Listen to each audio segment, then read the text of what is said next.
qui nous donnent à manger avec des cuillères en plastique, pas de couverts, de peur qu'on blesse des personnes. En fait. Ça c'est par nous sur la sécurité aussi. Ils savent que quelqu'un qui est gravement atteint peut se montrer agressif, ça peut arriver, comme ils ne le savent pas forcément, ils anticipent et ils abolissent tout objet qui serait susceptible de représenter un danger. Après les vitres qu'il y a, c'est du plexiglas ou du verre comme les pare-brises qui ne peut pas couper en fait, qui ne se brise pas. Voilà, comme on peut le voir. Souvent c'est du plexiglas et des fois c'est du verre, du papier feuilleté comme les pare-brises. Voilà, on peut faire ça. Regardez. Voilà. Ça se plie. En effet, ça se plie, mais ça se brise pas, ça reste. Voilà, il y a une armature plastique au milieu qui l'empêche de se casser complètement. Voilà. Donc on retrouve le lit scellé au sol et le WC scellé dans le truc. Quoi.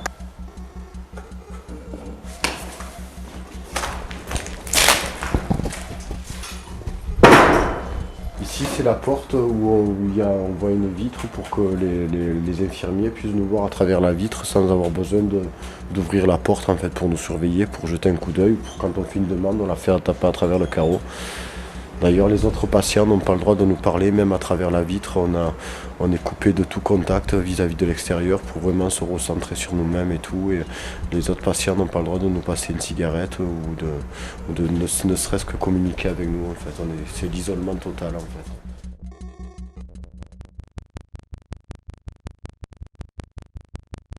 On verra d'autres salles où je pense que là, je sais pas si c'est le système d'évacuation, mais dans des salles où moi j'étais hospitalisé, j'ai pas été hospitalisé dans cette cellule, mais la chasse d'eau est à l'extérieur, comme je te disais tout à l'heure.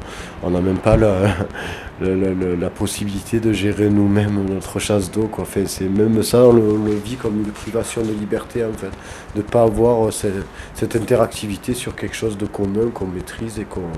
Voilà, enfin, c'est un détail, mais ça a son importance quand on est en isolement. Alors, voilà, ça c'est d'autres chambres aussi. Ça, c'est des chambres parce qu'il y a le lit scellé, voilà. On va voir les barreaux. Voilà, c'est pas très grand.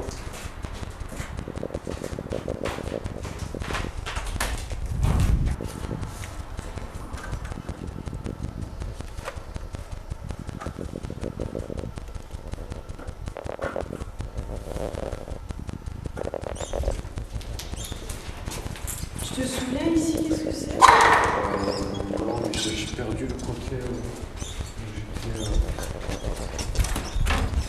Toujours là. Oui.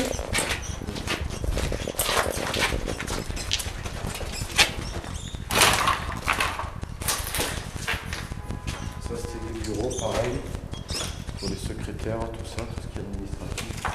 On va voir parce que c'est des fenêtres en verre normales qui ne sont pas équipées pour, comme les cellules ou les chambres. Puis c'est plus spacieux. En fait.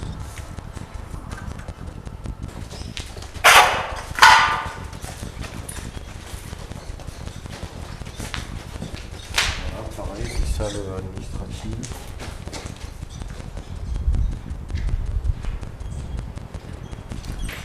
Ah, on met. Ouais,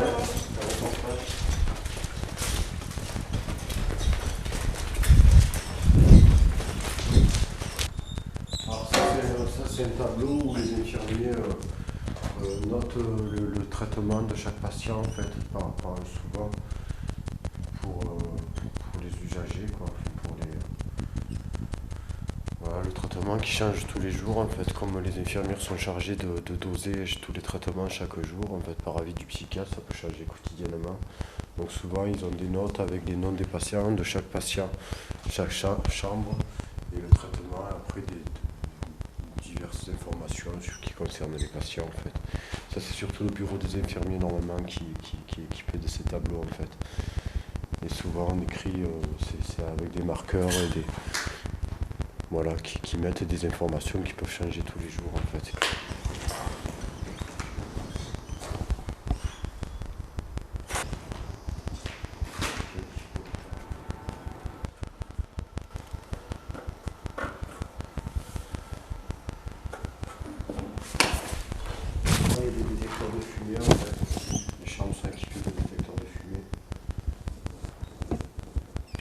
patients qui peuvent mettre le feu en fait.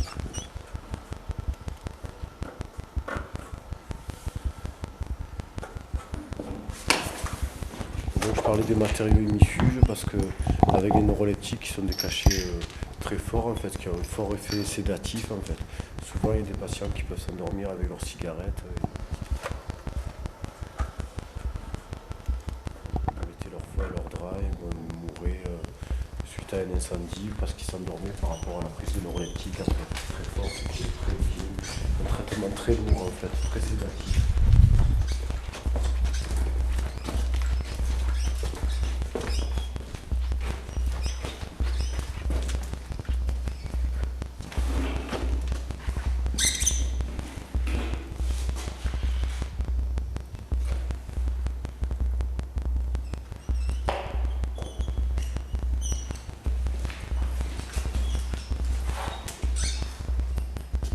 Ouais, ça aussi, ça doit être une cellule en fait.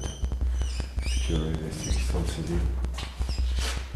Voilà. Sur le coin lavabo.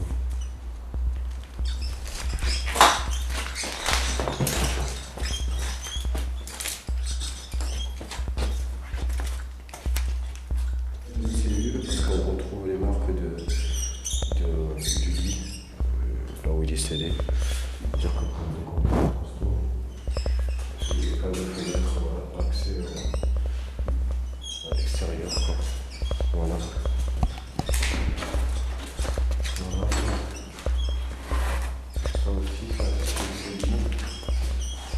Pareil, on retrouve la porte vitrée. Voilà. Voilà, depuis bon, c'est une porte pelée. On retrouve des barquettes de la cantine. Voilà, avec de la bouffe encore dedans. Voilà. On est servi. C'est des plateaux qui sont réchauffés comme ça avec un appareillage exprès. Voilà. Et on est servi en barquette comme ça.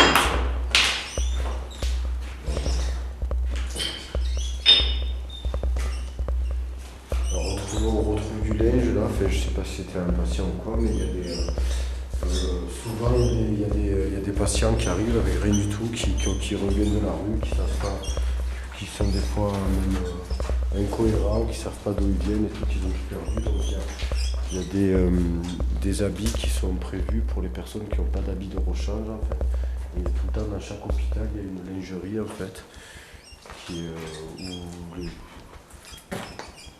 il y a des habits qui sont récoltés ou récupérés d'anciens patients qui les ont oubliés en fait pour pouvoir donner accès à des habits propres à des patients qui n'en avaient pas, qui sont venus par urgence et qui n'avaient aucun bagage, aucune affaire, tout ça.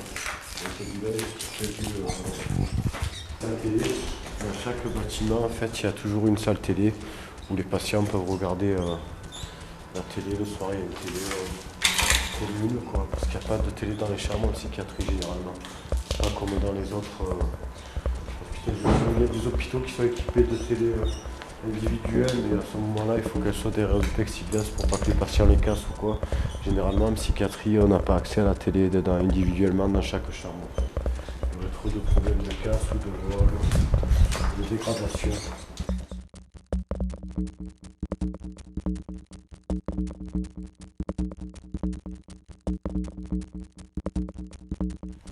Ça devait être une salle d'ergothérapie en fait. Souvent il y a dans chaque hôpital, il y a des ateliers d'ergothérapie en fait, qui sont dirigés par un ergothérapeute en fait, où on fait faire des travaux manuels aux patients pour se vider un peu la tête et avoir des activités tout au long de la journée. Voilà, c'est une mosaïque qui est sympa. Voilà, il y a le truc plus précis.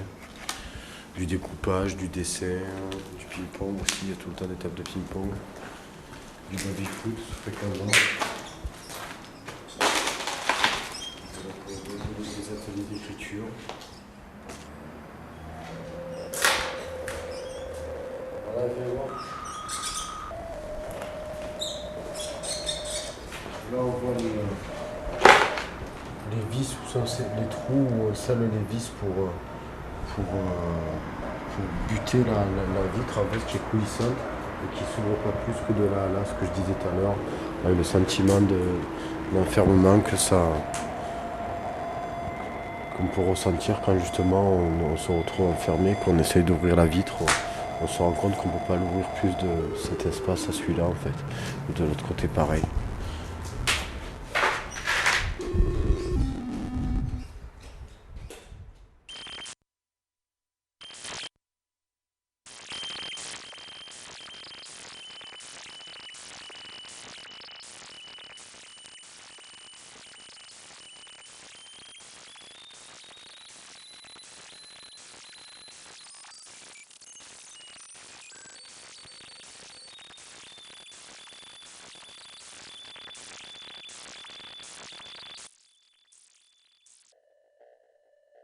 C'est peut-être des veilleuses.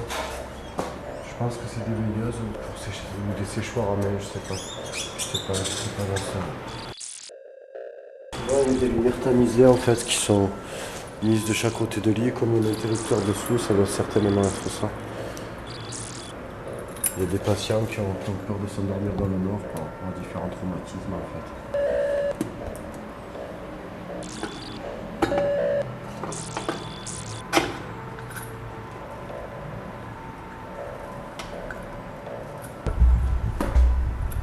Ouais, c'est ça, il y a une lampe dessous. C'est des petits veilleuses. C'est actionné avec cet interrupteur. Le numéro des chambres.